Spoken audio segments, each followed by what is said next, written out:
Thank you very much for having me, and thank you, Mr. Hill, for that introduction.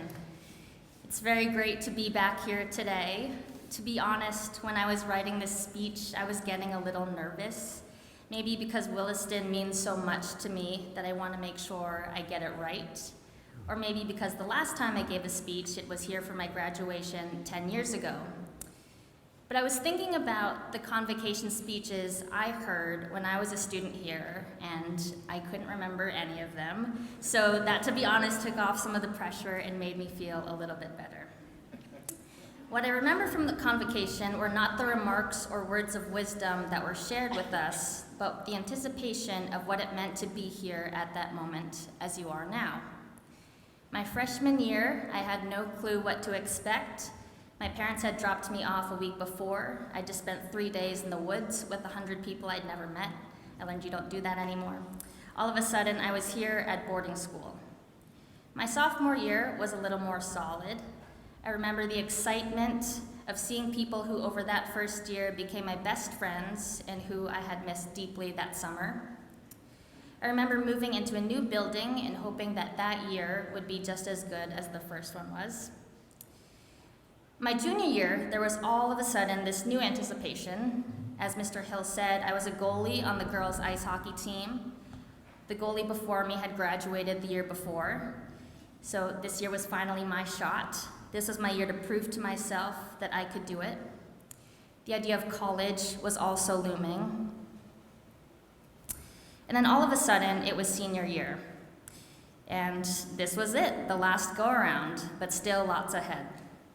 I was asking myself questions like, where would I be this time next year? Would everything I'd worked for up until this point pay off? Being back here also makes me think of how great it is that Williston so clearly marks its beginnings and ends. Like all good stories, there's a clear beginning as we find ourselves here today, and a clear ending. I think this is part of what makes our time at Williston so fond. We can easily look back at who we were at the start and who we grow to become by the end. And so, what should the beginning of this year be? Or better yet, where do we all want to find ourselves at the end? If you have no clue how to answer those questions for yourselves, that's completely fine. Because in all fairness, I don't know if I would have been able to answer that question for myself if I were in your shoes. Because if I've learned anything since graduating, it's that you really can't predict where life will lead you. Upon preparing for this speech, I reread an interview that I gave for Williston with my then teacher, Diane Sawyer. I told her that when I graduated, I wanted to work in sports marketing. 10 years later, I'm now a Broadway producer. If you had told me this is what I would be doing with my life now, there's no way I would have believed you. I had done 0 theater when I was here at Williston, and I had no intent on starting. Because why would I? Like I said, I was a hockey player. Williston was one of the best teams in the league, and I would go on to play in college. Hockey was everything I loved, and it made me the person that I was. Backtracking a little bit, remember I told you the last time I gave a speech was when I gave the commencement address a few years during my graduation. Last night I was rereading this speech to prepare for this, and a few things stuck out. Number 1, the fact that I wrote it the night before graduation.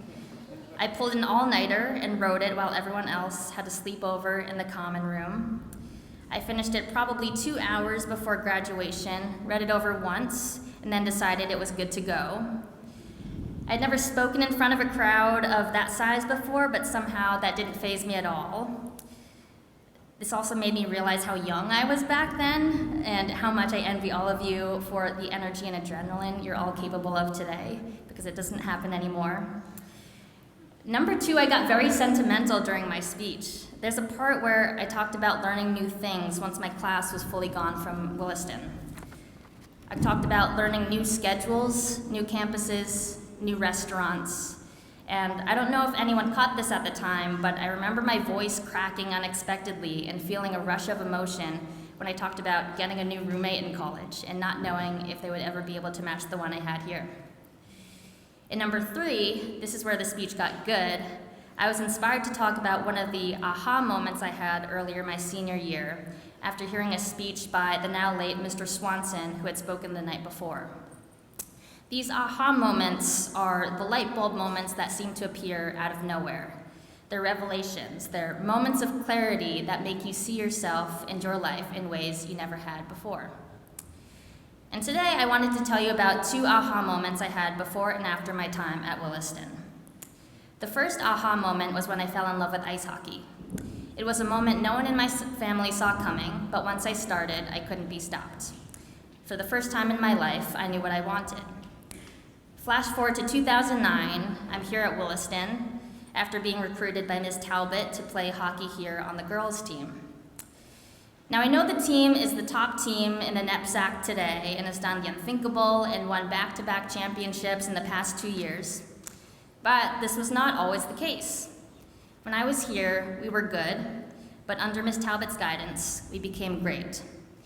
And that was something that was very exciting for me to be a part of. I already loved being a hockey player before I came to Williston, but being a part of a legacy that we were all creating together made it one of the most special experiences I could have asked to be a part of. And I wore this legacy like a badge of honor. Even though I never got the most playing time or had the best stats in the league, I was so proud to be a part of this team. Hockey was where I came from, it was who I was here at Williston, and it was who I assumed I would go on to become once I left and went away to college. As you can probably guess by now, that's not exactly what happened. The second aha moment for me was in college when I discovered that this relationship with hockey had changed. When I went away to college after graduating from Williston, I remember a group of student counselors telling my class that we would not leave the same people as we were when we arrived. I didn't like this idea because I loved the person that I was. After 4 years at Williston, I thought I knew exactly who I was and who I wanted to continue to be. Or so I thought. When I got to college, the parts that I thought would be easy were actually hard. Hockey was not the same hockey that I had fallen in love with and was proud to be a part of while here at Williston.